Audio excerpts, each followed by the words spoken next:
Grant, great stuff. Look, I need to ask you about Liz Truss writing this 4,000-word piece in the Sunday Telegraph today, basically accusing Conservatives of being triangulated with Labour on economic policy. Do you recognise that characterisation? What's your response to her piece? No, look, I think that Liz's instincts are very conservative in the sense that we want to see taxes, lowered over a period of time. But I think everyone recognises we've been through, hell with coronavirus, which added, £400 billion at least of expenditure. We then had a war in Ukraine, which has pushed up energy prices and inflation and been very, very costly. We're paying right now about a third of people's energy prices, actually thanks to Liz Truss putting that in place for households and for business. All of that costs money. We need to deal with that. We need to deal with the high inflation and grow the economy, bring down debt, and we'll be able to cut taxes as well. But you need to do it in that order. Some people might say you've had 12 to 13 years to solve these issues, Mr. Shapps, and actually it's all too little too late to win the next general election. Well, because no one predicted coronavirus and the enormous cost to individuals and to economies, and no one wanted to see Putin illegally invade Ukraine, and these are expensive things. And by the way, what's happening to us is what the rest of the world is experiencing in the West as well. It's expensive for lots of economies, and it would have been the same no matter who was in power. The difference is our instinct is to make sure that we get the budgets under control. We're doing that, and not just the economic measures I just discussed, but also cutting the NHS waiting lists, stopping the small boats, something, by the way, Labour have voted against every single time they've been given the opportunity. Although not making enough progress on the 40 hospitals that were built, Mr. Shapps. Apparently work's barely started on any of them, and it's highly unlikely that they're going to be finished within the time frame set by Boris Johnson. Well, let's wait and see. We've still got, up to nearly 2 years, potentially, but certainly a year and a half to go. You can't build a hospital in 2 years, though, Mr. And there is a lot of work. Well, often it was building and refurbishing hospitals, and there's a huge amount of work underway. For example, in my local area, we've seen, actually outside of that particular programme, we've seen new diagnostics come in recent times. Just up the road from me at the Lister in Stevenage, we've seen massive new investments there for that hospital, and we're seeing the same across the country. So we're putting record amounts into the NHS. The big priority right now is to cut the waiting lists that built up through coronavirus when everyone was stuck at home, and we're making progress there as well. We've got rid of the 2-year waiting list. We're on target to get rid of the 18-month waiting list, I think, by this April. So we are making a lot of progress, but I think this Prime Minister can be credited as stabilising the situation after the Ukraine invasion and all of the political machinations of the autumn. Is it a stabilised cabinet, though, when you've lost your party chairman and there are continued stories about Dominic Raab's alleged bullying? Now, Jacob Rees-Mogg said earlier in the week that he thought some of his staff might be behaving as snowflakes. Do you share that view?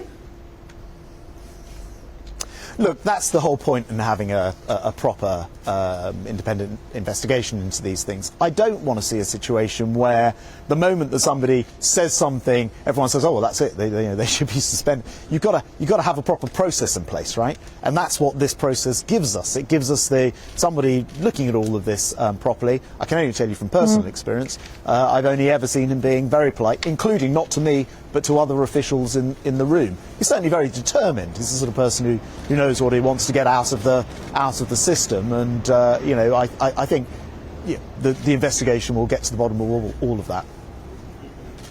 But in any other workplace, surely, Minister, he would have been pending the investigation. Why is he still working with these people who have accused him of this bad behaviour, allegedly?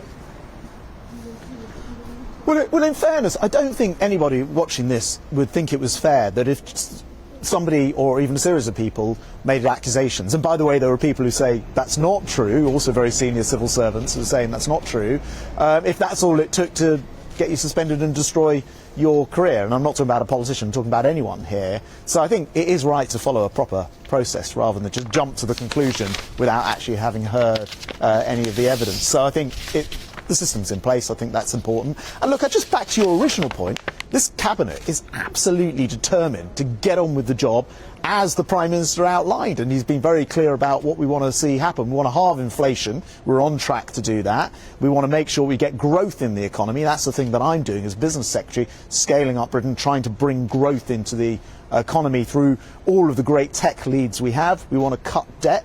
We want to ensure that we cut the waiting times in the NHS, and we're succeeding there now. And we want to stop the small boats, something, as I say, Labour have zero interest in doing, and the public really care about. This is a distraction, though, isn't it, Minister, in the sense that there's an anonymous Cabinet Minister quoted in the Telegraph today saying Dominic Raab should go. Was that you? No, it certainly wasn't, and it's only a distraction if that's what you want to talk about in this interview. If you actually, I reckon most people probably do want to talk about what we're doing to tackle the NHS waiting lists after COVID, or stopping the small boats and the illegal gangs who are trafficking people to this country. I think those are probably the issues that actually concern far more people I than, I think, Minister, to be fair, people on small boats will say, well, you've been in power for more than a decade. Why haven't you stopped them already? Because these are people coming over by illegal gangs who are trafficking them. Because every time we've tried to change the law, we've been blocked by Labour, in part through their influence, including in the House of Lords. I know we're in power, but in the House of Lords we don't have a majority. Sometimes through the courts and through lawyers constantly challenging what we're saying and what we're doing. And so that's the reason why it's taken a long time. But our determination to fix that problem is absolutely resolute. You will not get that with a Labour government, who actually, frankly, seem to be want to do anything but stop the small boats, because they vote against every single measure that we take to stop them. The former Home Secretary, Priti Patel, writing today in the papers, has said that the government does have the tools it needs, but it's not using them. You were Home Secretary, albeit for a brief period, Mr Shapps. The government's not doing enough on this. Perhaps you agree with the Prime Minister that we should be leaving the ECHR? Yeah, I was Home Secretary for all of 6 days, and so I did have the chance to look at this, and I can see that it requires a whole range of different things to happen and work, including, by the way, the plan that says that if you come here illegally, without, through a route which is not a conventional legal route into the country, then you cannot claim asylum. Now, that is something that we want to legislate for. I know a lot of lawyers talk about whether it's compatible with international law. That's what we are testing out, and no one should doubt our determination to get this problem fixed. It's right up there, as I say, in one of the top 5 priorities for us Minister, as a government. 45,000 people came through in dinghies last year. It's not working, though, is it? That's right. I mean, there are criminal gangs out there, unfortunately, who will people traffic. And we have to stop that. And to do that, we need to change the law. Frankly, it would be a lot faster and a lot easier if the opposition, if Labour supported us. They won't. So we're having to battle it through Parliament. We're having to battle it through the courts. And I think Rishi Sunak's steely determination to fix this problem is really important to the British people. Finally, you were Tory chairman from 2012 to 2015. Who's your pick to replace Nadhim Zahawi? I'll leave that one to the Prime Minister. That will be his call. It is a big job to do. I was chairman, as you said, up to the 2015 election that David Cameron won, and I know that it is a 24/7 job. But it will be for the Prime Minister to decide who he wants to put in that place, and I wish whoever he or she is best of luck. What do you think their top priority should be when it comes to winning the election in 2024? Well, I think one of the biggest jobs of the chairman is to go out and explain, what we've done and our plan to help people. And I think, actually, the great thing for whoever the incoming chairman is they'll have a brilliant platform, because our priorities are the people's priorities, getting growth into the economy, halving inflation, actually being able to reduce debt over the longer run, cutting the NHS waiting list, stopping the small boats.